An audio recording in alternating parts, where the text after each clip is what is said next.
सुवर्ण भारतमध्ये आपल्या सगळ्यांचं स्वागत। मी रश्मी हिवरे। आजच्या काही ठळक व विशेष घडामोडी। बल्लारपूर शहरामध्ये महाविकास आघाडीचं भव्य धरणे आंदोलन। महाराष्ट्र राज्य सरकार जनसुरक्षा कायद्याद्वारे लोकशाही व्यवस्थेचा गळा घोटत आहे। राज्यातील महायुतीच्या सरकारने महाराष्ट्र जनसुरक्षा कायदा अंमलात आणण्यासाठी वाटचाल सुरू केली। दरम्यान जनविरोधी कायदा रद्द करण्याची मागणी धरणे आंदोलनातून केली। महाविकास आघाडीच्या पदाधिकाऱ्यांनी यावेळी जोरदार घोषणाबाजी केली।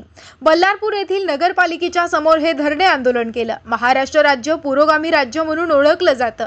महाराष्ट्र जनसुरक्षा विधेयक हे लोकशाही विरोधी आहे। दरम्यान महाविकास आघाडीच्या पदाधिकाऱ्यांनी छत्रपती शिवाजी महाराज व भारतरत्न डॉक्टर बाबासाहेब आंबेडकर यांच्या पुतळ्यांना मालार्पण करून अभिवादन केलं। धरणे आंदोलनातून जनसुरक्षा कायद्याचा प्रखर विरोध करण्यात आला। घोषणाबाजी करून महायुतीच्या सरकारच्या जनविरोधी धोरणाचा यावेळी निषेध करण्यात आला। या प्रसंगी जिल्हा काँग्रेस अध्यक्ष सुभाष धोटे, महाराष्ट्र प्रदेश काँग्रेसचे सचिव घनश्याम मूलचंदानी, रोशनलाल बिट्टू, शहर काँग्रेसचे अध्यक्ष देवेंद्र आर्य, शिवसेना उभाटाचे उपजिल्हा प्रमुख विनोद उर्फ सिक्की यादव, राष्ट्रवादी शरदचंद्र पवार पक्षाचे अध्यक्ष बादल उराडे, बल्लारपूर तालुका काँग्रेसचे अध्यक्ष गोविंदा उपरे, काँग्रेसच्या ज्येष्ठ नेत्या डॉक्टर रजनी हजारे, माजी अध्यक्ष अब्दुल करीम, माजी नगर अध्यक्ष दिलीप माकोडे, छाया मडावी, सुनंदा आत्राम, भास्कर माकोडे, इस्माईल डाकवाला, अफसाना सय्यद, ॲडव्होकेट मेघा भाले, डॉक्टर सुनील कुलदीवार, बल्लारपूर विकास आघाडीचे भारत थुलकर,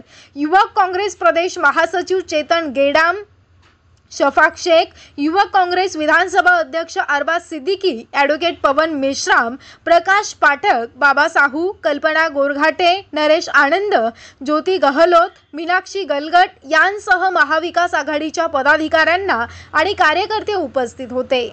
सुवर्ण भारत करिता विशाल डुम्बेरे, जिला प्रतिनिधि चंद्रपुर। नक्सलवाद उस माध्यम से किसी को भी ये 1 साल से 7 साल तक सजा का प्रावधान है इसके अंदर। अगर कोई इनके बारे में बोलेगा महायुति सरकार के बारे में तो उनके ऊपर कहीं तो भी उस माध्यम से एक्शन लिया जाएगा और ये आम आदमी के ऊपर, स्वतंत्रता के ऊपर ये गदा है। इसके लिए हम सारे लोग इस कानून का, जो काला कानून है, इसका हम पूरा जोर विरोध कर रहे हैं और ये काला कानून के ऊपर जो कमेटी है उसका ध्यान निर्देशित करने के लिए कहीं तो भी हम लोगों ने 1 दिन का धरना आंदोलन महाविकास आघाड़ी के माध्यम से, सारे घटक दलों के माध्यम से ले रहे हैं और उस माध्यम से हम अपनी बात लोगों तक पहुंचाने का काम कर रहे हैं और ये काले कानून का हम निषेध करते हैं। जो डॉक्टर बाबा साहेब अम्बेडकर ने हमें संविधान दिया है उस संविधान के कानून का हम पुरजोर विरोध करेंगे। धन्यवाद। झूठा आदमी, झूठी सरकार, इस महाराष्ट्र के झूठे मुख्यमंत्री के बनाए गए कानून, लाए गए विधेयक के विरोध में यहाँ 1 दिन का धरना आंदोलन रखा गया है। यह धरना आंदोलन 1 दिन का नहीं है, श्रृंखलाबद्ध पद्धति से यह धरना आंदोलन किया जाएगा। इस बल्लारपुर शहर की जनता को बताने के लिए धरना आंदोलन किया गया है। इस धरना आंदोलन करने के बाद यहाँ की जनता को भी जानकारी होना चाहिए कि ये धरना आंदोलन महाविकास आघाड़ी ने क्यों किया।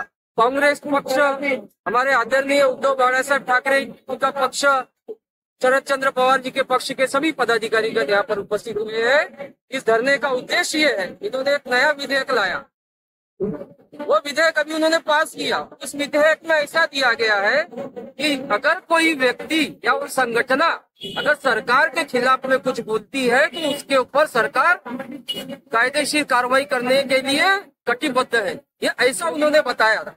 उसका विरोध हुआ, 12,500 लोगों ने विरोध किया। विरोध दर्शाने के बाद ये हिटलरशाही सरकार, ये हिटलर अपने आतंकवादीवर कारवाई नाही होत होता। याच्या अगोदर नक्षलवादीवर 20 वर्षाचा कारावास होता, नाहीतर आजीवन कारावास होता। जर हे सिद्ध होत होते की हे नक्षलवादी आहे, मग हे अर्बन नक्षल कुठून आणला तुम्ही? हे तुम्हाला सांगतो की ह्या लोकांनी काय केला होता।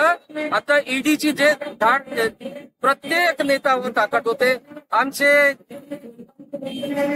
संजय राऊतची, ते मात्र फक्त 30 लाखाकरता त्यांना ते ईडी मध्ये 6 महिन्यात ते आठवणी टाकते। ईडीची कारवाई जेव्हा 100 करोडच्या वर राहते त्याच्यावर ईडीची कारवाई होती, म्हणून त्याला फटकार लागली.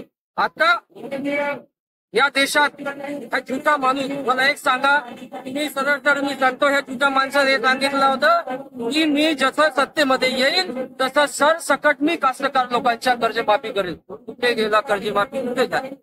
मी सत्तेत, एक हास्याची गोष्ट म्हणतो, मी सत्तेत आलं तर अजितदादा पवार चक्की पिसिंग पिसिंग पिसिंग, कुठे गेले चक्की? ते मांडीला मांडी घालून बसलेले आहे. हे असं झुटा व्यक्ती जर हे कोणता विधेयक पास करण्यासाठी सांगत आहे, मग त्यामध्ये काहीतरी कट आहे, म्हणून आम्ही त्या धरण्यावर बसला. मला सांगा, त्यामध्ये जर कोणी विरोध मध्ये बोलणार आणि त्याच्यावर तुम्ही कारवाई करणार आणि त्यांच्यामुळे त्याचे संघटनेवर तुम्ही कारवाई करणार, मग एका विरोधी पक्ष संपणार आणि तुमच्या हिटलरशाही, हे अंग्रेजशाही, हे राज्य चालणार, हे आम्ही चालू देणार नाही. आमच्या उद्धव साहेबांचा आदेश आहे की जेव्हापर्यंत हे विधेयक रद्द होत नाही तेव्हापर्यंत तुम्हाला धरणे आंदोलन करायचं, रस्ता उतरा लागेल, रस्ता उतरायचा आहे. मी आमचे सर्व पदाधिकारीच्या पुन्हा धन्यवाद देतो.